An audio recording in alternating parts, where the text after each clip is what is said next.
तो गुरु परंपरा योग संस्थान में सभी लोगों का स्वागत है। आज हम लोग घेरन संगीता में द्वितीय उपदेश पढ़ेंगे, जो है आसन से संबंधित, यानी कि घेरन ऋषि राजा चंडकपाली को आज आसन के बारे में बताएंगे। तो जहां भी दिक्कत हो ना, जैसे आपने षटकर्म पहला उपदेश आप पढ़ चुके हैं, षटकर्म जब आप पढ़ेंगे उसको अपने से नोट्स बनाएंगे, तो उस दौरान जो भी दिक्कत हो आपको, जैसे अभी दिक्कत हुई या उनको लगा कि एक बार और पूछ लेते, तो ऐसे सवाल जरूर कर सकते हैं। आपका स्वागत है। आप ग्रुप में भी कर सकते हैं, लाइव क्लास में भी कर सकते हैं, मुझे अलग से भी आप मैसेज करके पूछ सकते हैं। तो घेरन ऋषि कह रहे हैं चंडकपाली राजा से, आसनानि समस्तानि यावंतो जीव जंतवः चतुर्शीति लक्षाणी शिवेन कथितानि च। तो सारा ज्ञान कहाँ से लिया गया? भगवान शिव से ही लिया गया है सारा ज्ञान।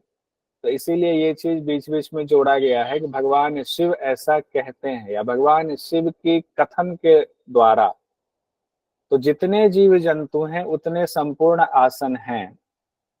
और यहाँ कहा गया है कि भगवान शिव ने ऐसा बताया है, चतुर्शीति लक्षानी, मतलब 84 लाख आसन बताए गए। तो जितने जीव जंतु हैं, तो हमें ये मानकर चलते हैं 84 लाख योनि है, तो 84 लाख आसन बताए गए। उसके बाद आते हैं, इसमें तो कुछ खास है नहीं, बस ये है कि भगवान शिव ने कितने आसन बताए हैं, तो 84 लाख आसन बताए। तेषाम मध्ये विशिष्टानि शिवेन कथयामि कथितानि च। एक सेकंड, थोड़ा सा और बड़ा करते हैं इसको। हाँ, स्क्रीन बड़ा बड़ा रहना चाहिए। तेषाम मध्ये विशिष्टानि शिवेन कथितानि च, तेषाम मध्ये मर्त्यलोके द्वात्रिंशत् आसनम शुभम।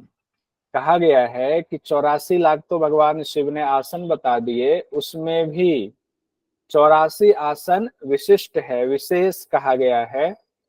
और उस 84 में से भी मृत्युलोक में 32 आसन को शुभ कहा गया है।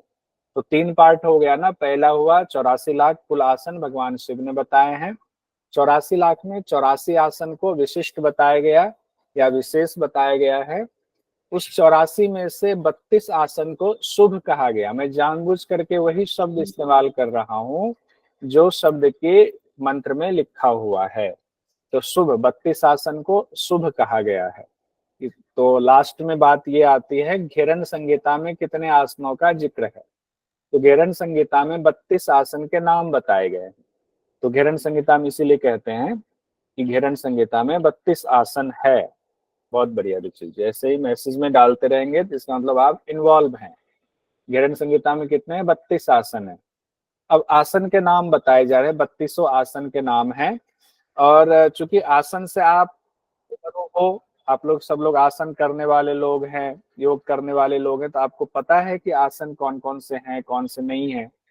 तो इसमें बस ये ध्यान रखना, अलर्ट रहेंगे ना कि कौन कौन से आसन के नाम लिए जा रहे हैं, और फिर हम लोग डिटेल में पढ़ेंगे।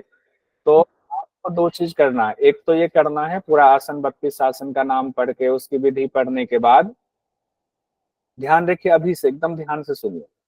घेरन संहिता में बहुत सारे आसन के लाभ नहीं बताए गए, इसका मतलब ये नहीं कि उसका लाभ नहीं होता है, लेकिन नहीं बताए गए तो हमें ध्यान रखना है, घेरन संहिता में इसके लाभ नहीं बताए गए। दूसरा आपको ये देखना है, घेरन संहिता में जो आसन है और हठ प्रदीपिका में जो आसन है, उसमें कौन कौन से आसन सेम है और उसके अलावा कौन से आसन अलग हैं, क्योंकि इससे भी संबंधित सवाल पूछा जाता है कि निम्न में से कौन से आसन घेरन संहिता और हठ प्रदीपिका दोनों में है। तो उसका अलग से एक बनाना है आपने नोट्स में कि ये आसन दोनों में है, और बाकी तो अलग अलग आपके रह जाएंगे। आइए अब देखते हैं, एक एक आसन के नाम देखते हैं। सिद्धम पद्मम तथा भद्रम मुक्तम वज्रम च स्वस्तिकासनम सिंहं च गौमुखम वीरम धनुरासन मेव च। तो कौन सा हो गया? सिद्धासन, पद्मासन, भद्रासन, मुक्तासन। 4 आसन तो हो गया, सिद्ध, पद्म, भद्र, मुक्त। सिद्ध, पद्म, भद्र, मुक्त। हठ प्रदीपिका में मुक्तासन है, ये बताइए आप लोग। सिद्धासन के अन्य नहीं नाम है जी सर। नहीं है। सिद्धासन सिद्धासन के अन्य नाम है। सिद्धासन के अन्य नाम में बताया गया। बहुत अच्छा, ये आपका कॉन्सेप्ट क्लियर है, बहुत बढ़िया। कि सिद्धासन के अलग नाम जो बताए गए हैं 3 और, उसमें मुक्तासन की चर्चा दी गई है। वहां सिद्धासन को मुक्तासन। तो कई बार क्या होता है, मुक्तासन दे दिया, आपसे पूछा जाएगा क्या मुक्तासन हठ प्रदीपिका ग्रहण संहिता में दोनों में है, तो कहेंगे हाँ दोनों में है, क्योंकि वहां सिद्धासन का नाम तो मुक्तासन कहा गया है। यहाँ पर है सिद्धासन, पद्मासन, भद्रासन, मुक्तासन, वज्रासन और स्वस्तिकासन, सिंहासन, गोमुखासन, वीरासन और धनुरासन। इतने नाम हो गए कितने, 1 2 3 4 5 6 7 8 9 10, 10 है इसमें 2 लाइन। उसके बाद कौन है, मृतम गुप्तम तथा मात्स्यम मत्स्येन्द्रासन, मत्स्येन्द्र आसनमेव च गोरक्षण पश्चिमोत्तान उत्कटम संकटम तथा। तो एक हो गया मृतम मृतासन, गुप्तम गुप्तासन, मत्स्यासन मत्स्येन्द्रासन, गोरक्षासन, पश्चिमोत्तान आसन, उत्कट आसन, संकट आसन संकटासन। तो ये आपका हो गया मृतासन, गुप्तासन, मत्स्यासन, मत्स्येन्द्रासन, गोरक्षासन, पश्चिमोत्तान आसन, उत्कट आसन और संकट आसन। के बाद है मयूरम कुक्कुटम कुर्मम तथा, ये तथा है, तथा च उत्तान कुर्मकम उत्तान मंडुकम वृक्षम मंडुकम गरुड़म विषम। तो हो गए आपके मयूरासन, कुक्कुट आसन, कुर्मासन। उसके बाद है उत्तान कुर्मासन, उत्तान मंडूक आसन, वृक्षासन, मंडूक आसन, गरुड़ासन और वृषभ वृषभ आसन या वृषासन इसको कहते हैं, वृषासन। आगे देखते हैं, शलभम मकरम च उष्ट्रम भुजंग योगम आसनम द्वात्रिंशत आसनानी एव मृत्वे सिद्धि प्रदानी च। उसके बाद कहा गया है कि शलभ आसन, मकर आसन, उष्ट्रासन, भुजंगासन, योगासन, ये 32 आसन मृत्युलोक में सिद्धि प्रदान करने वाले हैं। तो ऊपर जो 32 आसन को शुभ कहा गया, वो 32 आसन क्या है, मृत्युलोक में सिद्धि प्रदान करने वाले। अब एक एक करके हर आसन के बारे में हम लोग देखते हैं कि उसकी विधि क्या है, लाभ क्या बताए गए हैं। तो सबसे पहला आसन है सिद्धासन। सिद्धासन तो ऐसे भी हर जगह तक जनरली जहां भी मिलेगा आपको ये लिखा रहता है कि सबसे उच्च श्रेणी का आसन है, सिद्धासन है। अब घेरन संहिता में क्या कहा गया है सिद्धासन के बारे में, ये जानना जरूरी, क्योंकि हठ प्रदीपिका में सिद्धासन का बहुत महत्व बताया गया है। तो यहाँ देखते हैं घेरन संहिता में सिद्धासन के बारे में क्या कहा गया है। कहते हैं योनि स्थानकम अंध्रिमूल घटितम संपीड्य गुल्फेतरम मेढ्रो पर्यंतम सन्निधाय चिबुकम कृत्वा हृदय स्थापित्वम स्थानु संयमित इंद्रिये अचल दृशा पश्यन भ्रुवो अंतरम येन मोक्ष कपाट भेदन करम सिद्धासनम प्रोच्यते। कहीं कहीं पर ये मोक्ष कपाट का भेदन किसी किसी ग्रंथ में नहीं मिलता है, तो इससे परेशान मत होइएगा, मोक्ष कपाट का भेदन ये होगा। इसमें इसको आगे अर्थ जानने से पहले एक चीज जानना जरूरी है। तस्वीर देखिए, आपको जगह जगह आएगा योनि स्थान, योनि स्थान की चर्चा आती है कि योनि स्थान में गुल्फ को लगाएं। तो योनि स्थान कहाँ होता है, जब तक हम ये नहीं समझेंगे तब तक हम कोई भी आसन को ठीक से नहीं समझ पाएंगे। योनि स्थान होता है, यहाँ गुदाद्वार है, गुदाद्वार और योनि स्थान यानी कि लिंग स्थान, इसके बीच का जो स्थान है इसको योनि स्थान कहते हैं। ध्यान रखिएगा, किसका, जो लिंग द्वार है और जो यौन गुदाद्वार है उसके बीच का जो स्थान है उसको योनि स्थान कहते हैं। योनि स्थान की चर्चा होती है, हर जगह आता है कि गुल्फ को योनि स्थान से लगाएं। अब योनि स्थान कहाँ होता है ये मैं बता रहा हूँ, ये जगह जब तक हम नहीं जानेंगे तब तक हम आगे कंफ्यूज रहेंगे। योनि स्थान होता है, एक है हमारा जेनेटिक ऑर्गन, तो जेनेटिक ऑर्गन और जो हमारा एनस वाला हिस्सा है, एनस और जेनेटिक ऑर्गन के बीच में जो स्पेस होता है उसको योनि स्थान कहते हैं। ये क्लियर हो गया। एक और शब्द आएगा मेढ्र, लिंग को मेढ्र भी कहते हैं, ध्यान रखें। ये दो शब्द आपको बार बार परेशान करेगा, तो अब दिक्कत नहीं होनी चाहिए, इसलिए हमने ये तस्वीर बना करके रख दिया।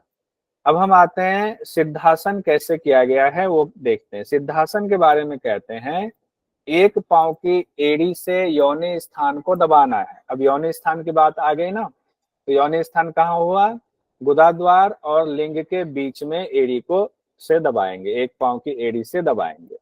दूसरे पांव की एड़ी को मेढ्र के ऊपर रखना है। अब मेढ्र क्या हो गया? लिंग हो गया। लिंग प्रदेश को मेढ्र कहते हैं। तो लिंग जो है दोनों एड़ी यानी दोनों गुल्फ के बीच में आपका लिंग आ जाएगा, ये ध्यान रखिएगा। और चिबुकम, चिबुक कहा जाता है आपके चिन्ह वाले हिस्से को, ठोड़ी को। चिबुक को हृदय से लगाना है। इंद्रियों को संयमित करना है। इंद्रियों को संयमित करना है मतलब ध्यान जो कहीं और जा रहा है वो ध्यान कहीं और ना जाए, आपके आसन पर ही ध्यान रहे। और दृष्टि को स्थिर करना है, कहाँ करना है? भूमध्य पर। दृष्टि कहाँ है? भूमध्य पर। ये ध्यान दीजिएगा। इसमें मैं बाद में, हालांकि मैंने बना के रखा हुआ है कि कौन कौन से आसन में दृष्टि भूमध्य पर है और कौन कौन से आसन में दृष्टि नासिका के अग्रभाग पर है। इससे भी सवाल आता है, ये भी ध्यान रखेंगे। तो आपके सिद्धासन में क्या है? सिंपल, दृष्टि कहाँ है? भूमध्य पर है। आसन कैसे करना है? एक एड़ी आपको गुदा और लिंग के बीच में नीचे की तरफ से लगाना है। उसके ऊपर आपका मेढ्र आ जाएगा, मतलब लिंग आएगा, और उसके ऊपर फिर जो है आपकी दूसरी एड़ी आ जाएगी। गर्दन नीचे झुकी होगी और दृष्टि भूमध्य पे होगी। यही सिद्धासन है। इसमें कोई दिक्कत आपको नहीं हुई होगी, बहुत सिंपल कहा गया है। इसीलिए जब हम लोग शुरुआत में जब वो कर रहे थे ना, क्या कहते हैं, फाउंडेशन कोर्स कर रहे थे, तो सब लोग कह रहे थे सर सिद्धासन बता दो। तो गुरुजी ने कहा कि नहीं, सिद्धासन ना गृहस्थों को शुरुआत में नहीं करना चाहिए, क्योंकि इससे आपके लिए दिक्कत हो सकती है गृहस्थ आश्रम में। तो इसीलिए ये इस तरह से लगाते हैं, इसीलिए कहा जाता है। हालांकि हठ प्रदीपिका में इसका दूसरा उपाय भी बताया गया, दूसरा तरीका भी, जिसमें ये नहीं कहा गया है कि मेढ जो है दोनों गुल्फ के बीच में होगा। आपने पढ़ा होगा उसमें।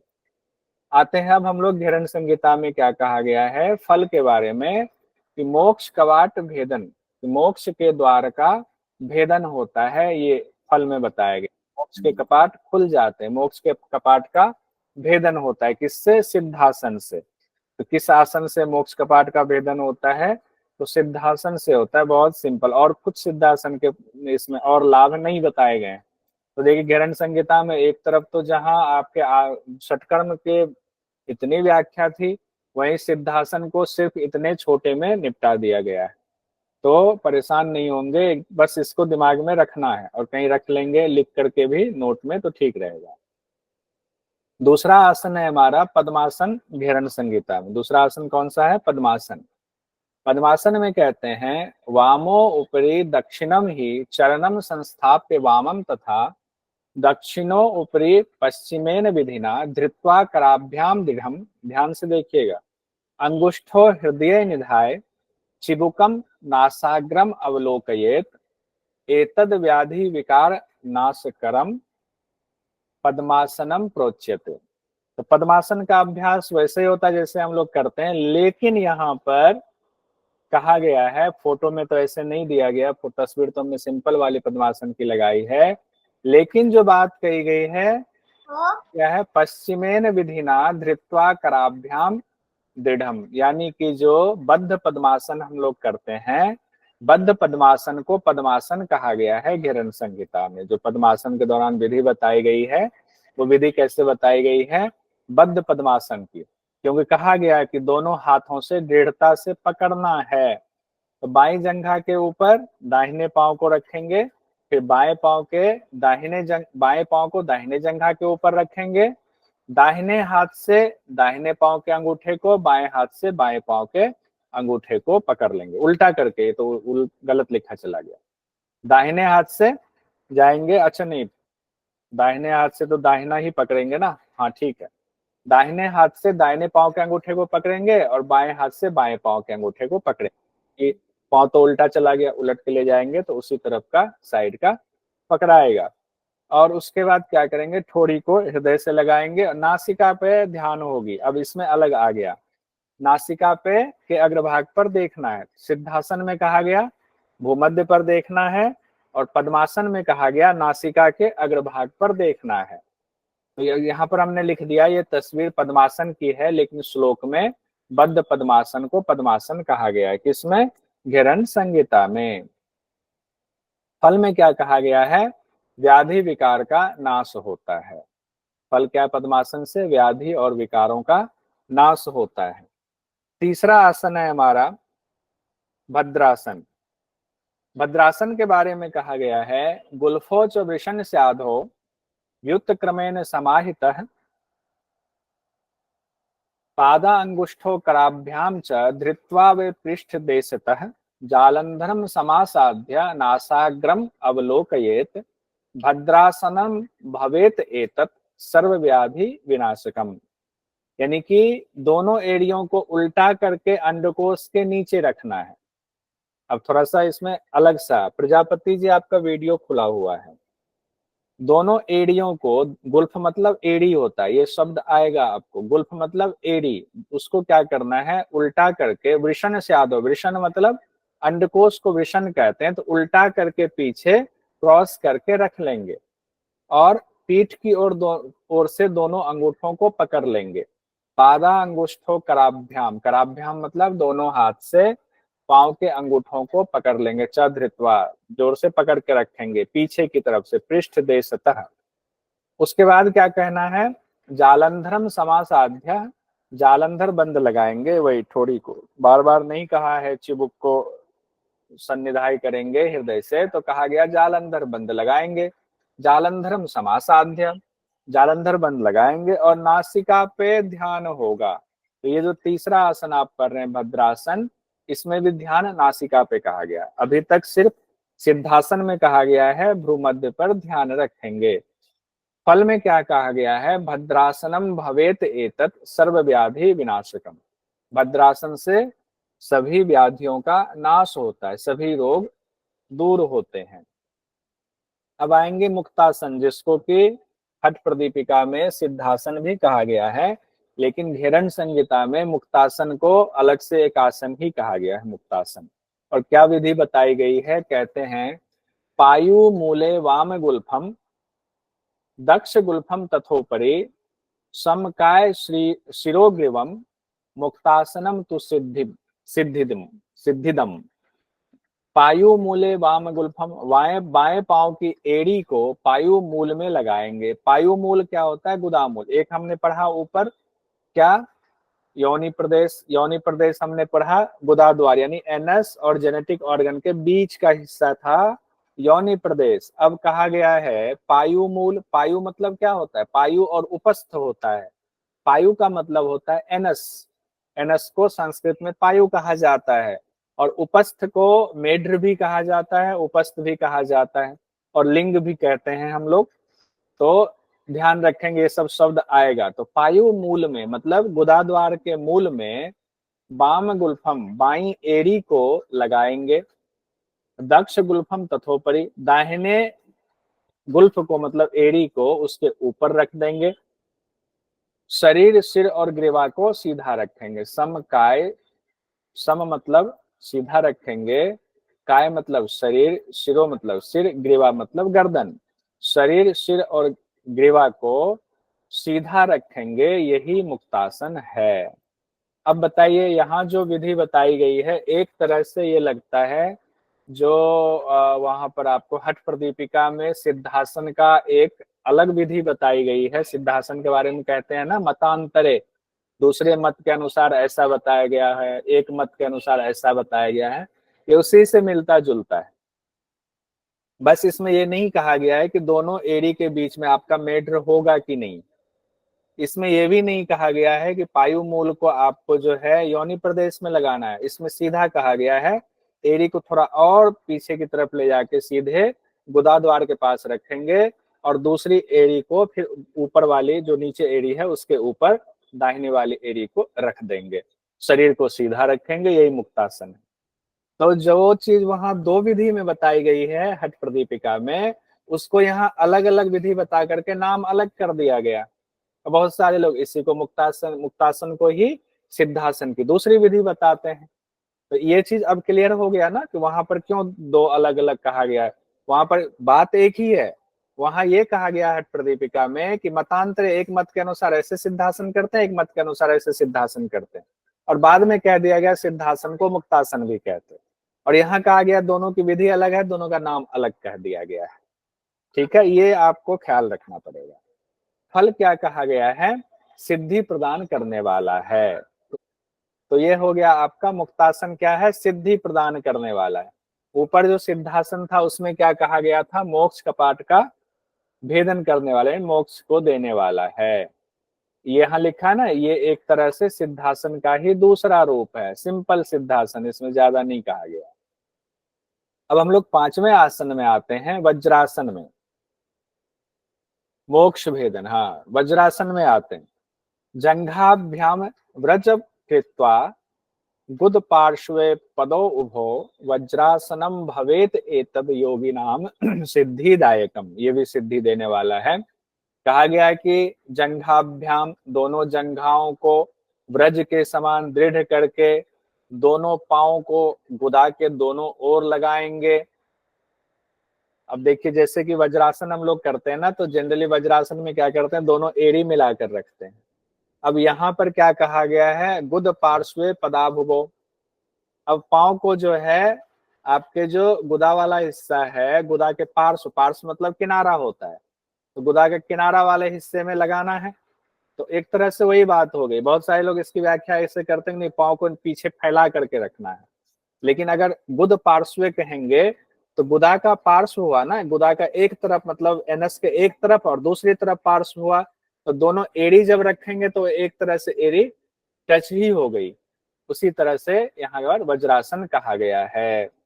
वज्रासन भवेत एतद योगिनाम, यही वज्रासन की विधि कही गई है।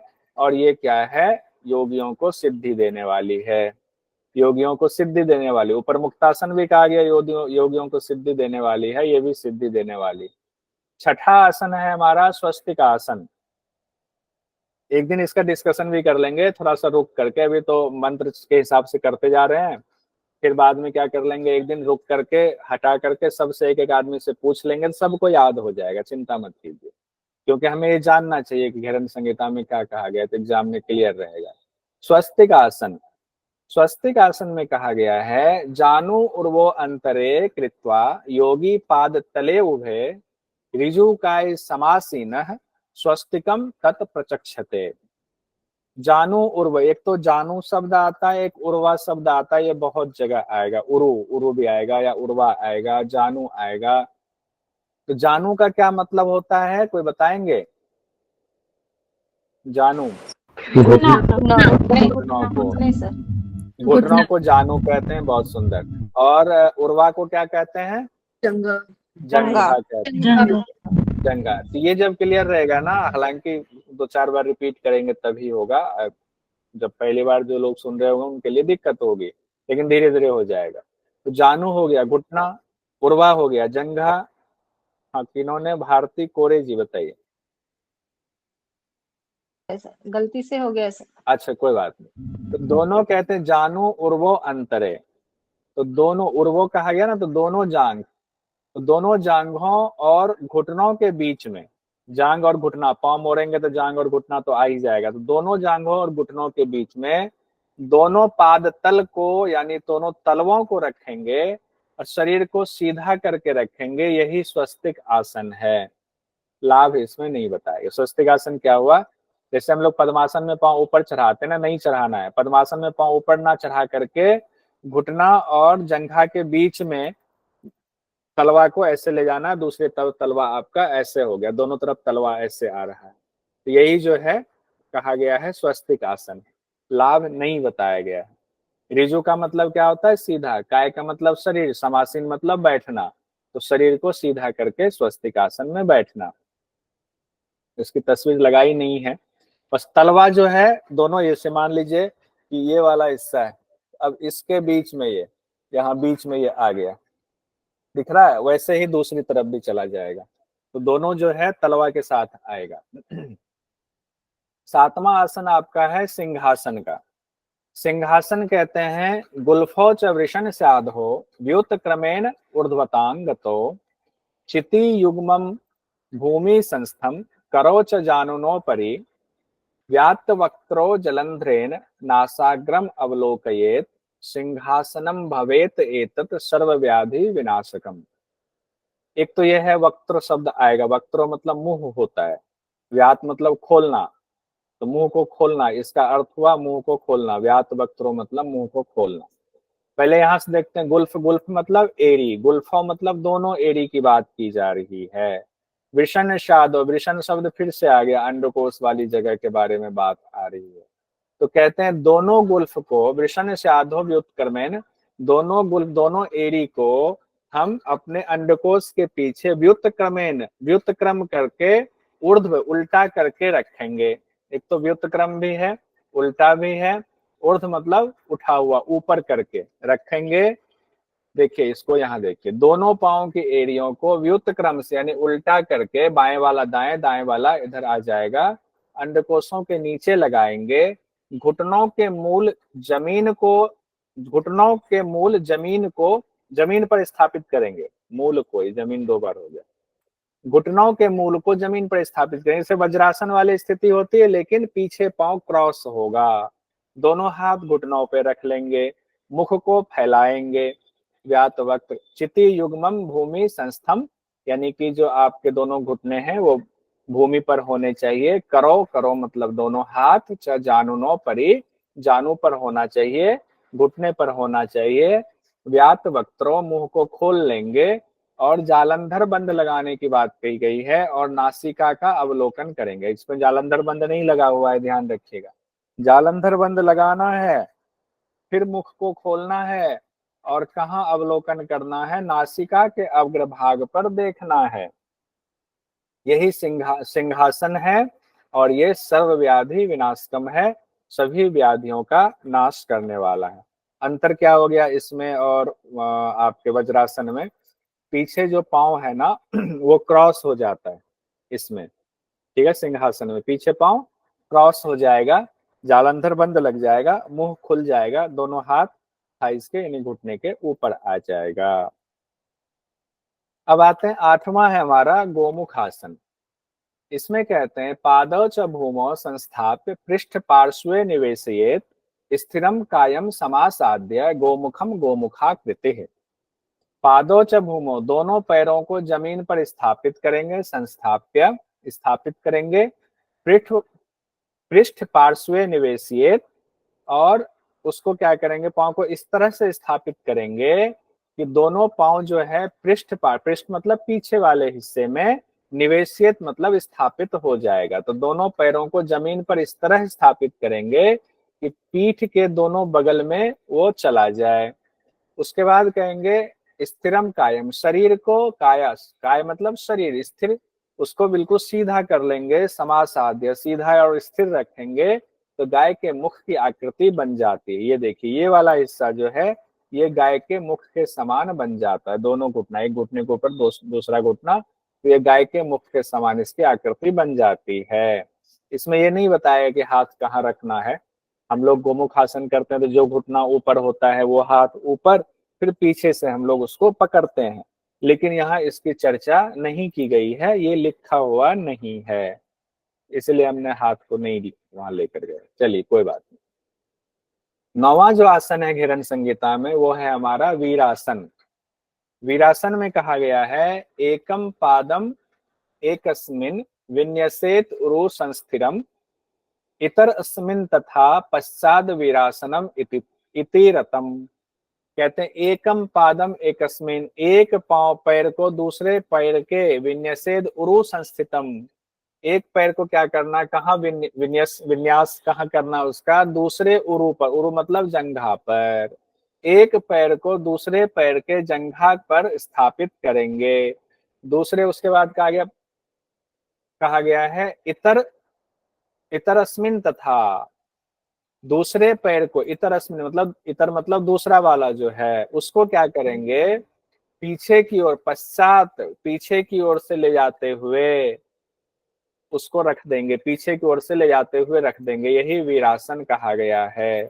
एक पैर को दूसरे पैर के जंघा के पास रखेंगे या जंघा के ऊपर रखेंगे, ऊपर से तो लग रहा है विन्यसेत उरु संस्थितम, विन्यसेत उरु संस्थितम से तो लग रहा है कि ऊपर ही रखेंगे, लेकिन चूंकि वीरासन ऊपर नहीं रखा जाता है, जंघा के पास नीचे स्थापित किया जाता है, दूसरे पैर को पीछे की ओर निकालने से वीरासन हो जाता है। इसकी फोटो नहीं लगाई है यहाँ पे। आइए अब आते हैं 10वें में, धनुरासन। धनुरासन में कहते हैं प्रसार्य पादो भुवि दंड रूपो करो च पृष्ठे धृत पाद युग्मम कृत्वा धनुः व परिवर्तितांग निगद्यते वे धनुरासनम ततः। कहते हैं प्रसार्य पादो भुवि, दोनों पांव को भूमि पर प्रसारित कर दे दंड रूप में। उसके बाद कहते हैं करो, करो मतलब दोनों हाथ से, च पृष्ठे, पृष्ठ की तरफ से, पीछे की तरफ से दोनों हाथ से, धृत पाद युग्मम, दोनों पांव को, युग्मम मतलब जोड़ करके, दोनों पांव को जोड़ करके पकड़ लेंगे दोनों हाथों से। और पृष्ठम की वजह से ये पीछे की तरफ है, इसलिए कहा गया। पहले तो पेट के बल पूरा लेटना है। कृत्वा धनु, धनु हुआ परिवर्तांग, परिवर्तितांग, तो ये क्या हुआ, किस तरह से, कृत्वा मतलब करेंगे, ऐसे इसको करेंगे कि धनुरासन मतलब धनुष की तरह ये आकृति बन जाए। उसके बाद कहते हैं यही है निगद्यते हुए धनुरासनम, इसी को धनुरासन कहा गया है। एक बार फिर देख लीजिए, दोनों पांव को भूमि पर फैलाएंगे, यानी पेट के बल लेट करके, दोनों हाथों को पीठ की तरफ करके दोनों पैरों को पकड़ लेंगे, धनुष के समान होकर स्थिर रहेंगे, यही धनुरासन है। इसको तो वही बताएगा जो हम लोग करते हैं। उसके बाद है मृतासन या शवासन। मृतासन को ही शवासन के बाद मृतासन दे देता है, कंफ्यूज हो जाते हैं हम लोग, मृतासन किसको कहते हैं। उत्तानम शवबद भूमो शयनम तु शवासनम, शवासनम श्रम हरम चित्त विश्रांति कारणम।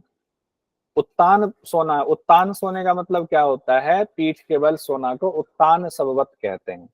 शव के समान सो जाना, जैसे शव लेटा रहता है, शव को पीठ के बल ही लिटाते हैं ना, किसी शव को देखते हैं मुख के बल लिटाते हुए, नहीं, शववत बिल्कुल शव के समान। अब शव के समान का अर्थ ये भी है, अब कोई हलचल आपके शरीर में नहीं होगा, यही कहा गया है कि उत्तान होकर के शव के समान भूमि पर शयन करना शवासन है।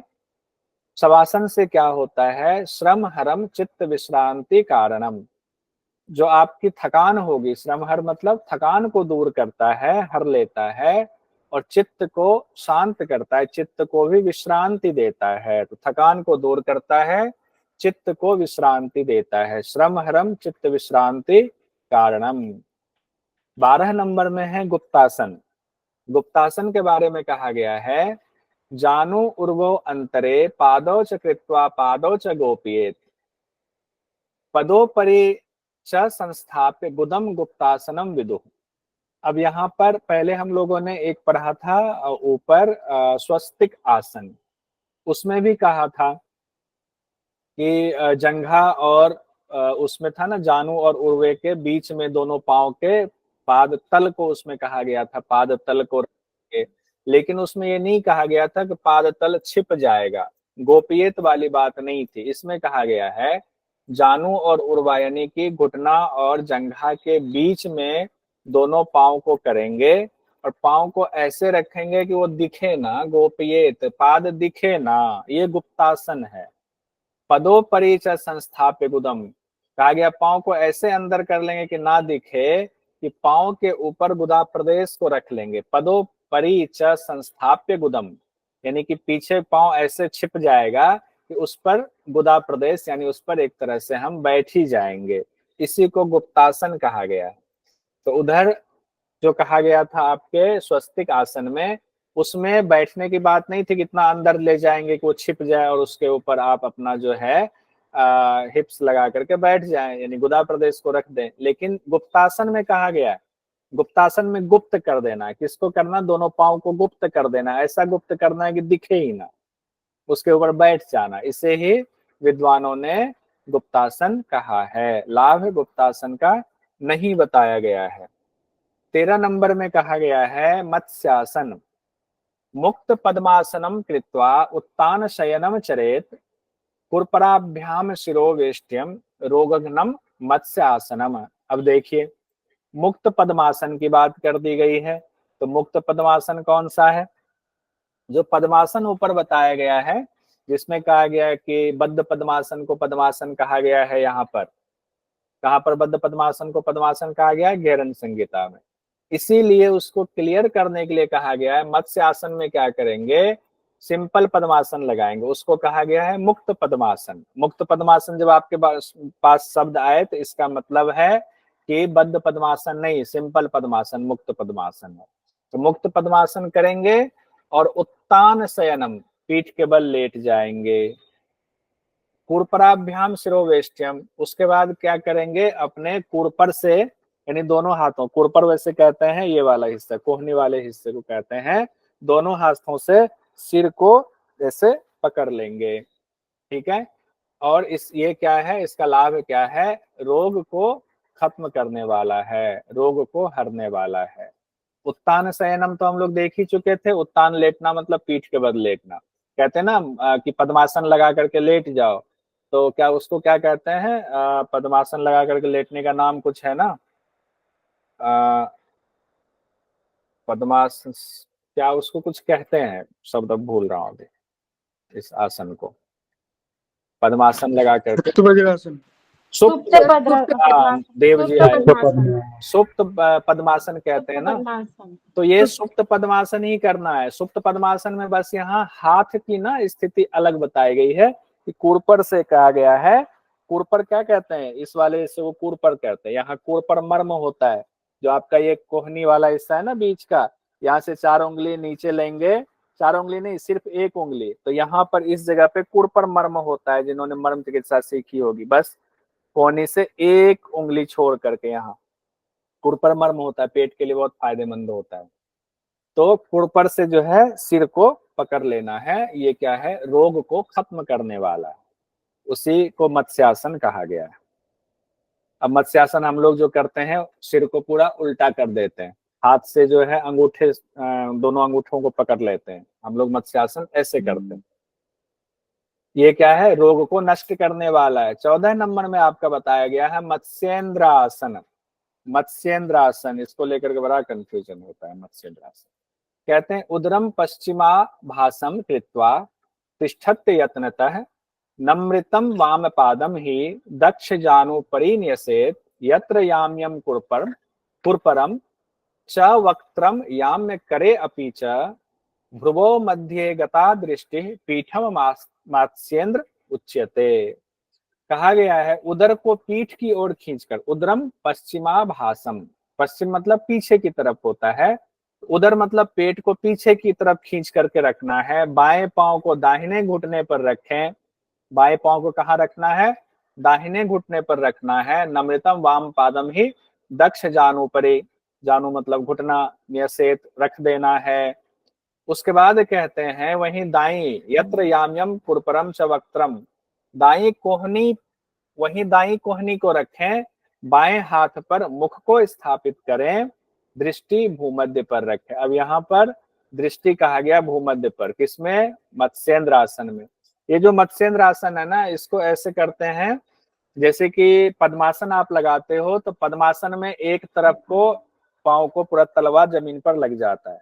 अर्ध पद्मासन में क्या होता है, पद्मासन नहीं लगता, दूसरा एड़ी भी दूसरे तरफ में हिप्स के पास आपके टच रहता है, लेकिन नहीं, वो मत्स्येंद्र आसन में पांव जो है एड़ी आपके पद्मासन वाली स्थिति में होती है।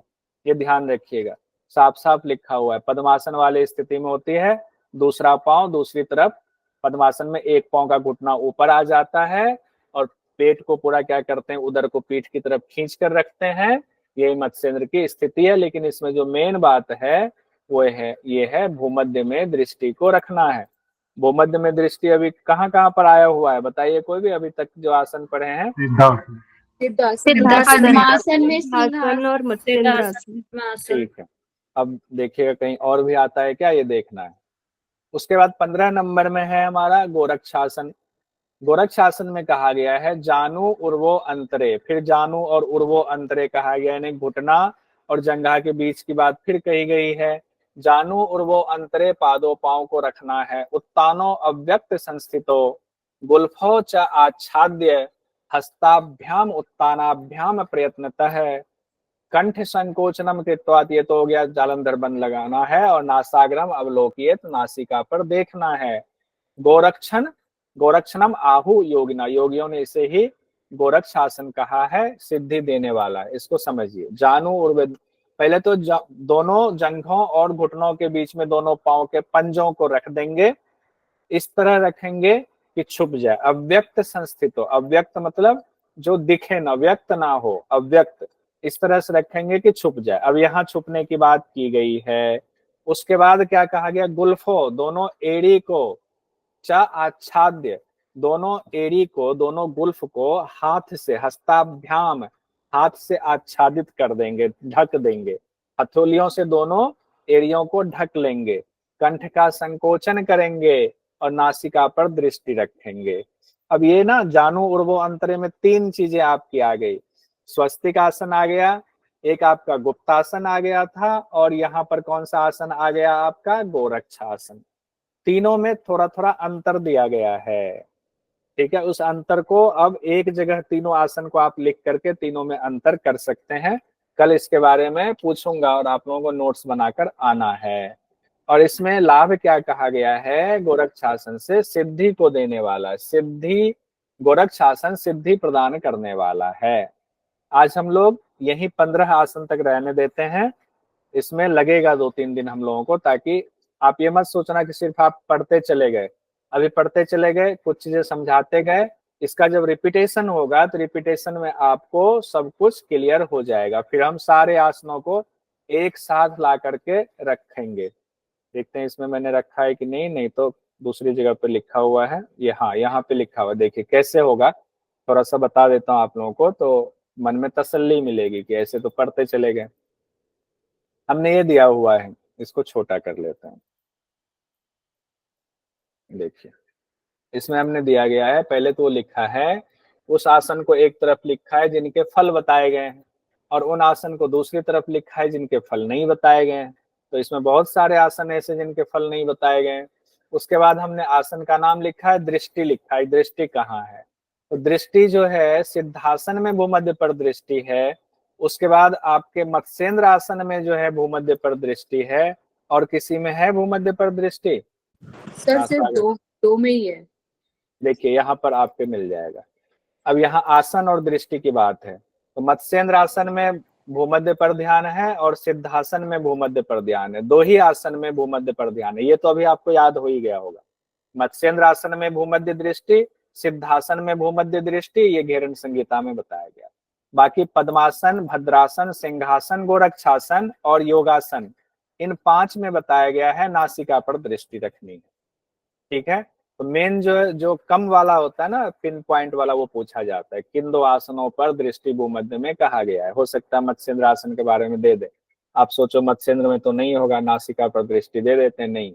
पद्मासन का भी इंपॉर्टेंट रखेंगे, पद्मासन में भूमध्य पर दृष्टि है कि नासिका पर है, तो नासिका पर ही ज्यादातर ग्रंथों में बताया गया है पद्मासन का, ठीक है। उसके बाद इंपॉर्टेंट चीजें भी हैं, क्वेश्चन भी बना हुआ है, मैं इसको जानबूझ करके अपने टाइम के अंदर इसको कंप्लीट कर रहा हूं, क्योंकि आप लोग लगातार 7 बजे से बैठे हुए हो, फिर अभी भी क्लास है, तो 2-4 मिनट का आप पानी वानी पी लीजिए, थोड़ा गैप ले लीजिए, तब मैडम, फिर सोनू मैडम आएंगे, तो अगली क्लास आपके हट प्रदीपिका की होगी।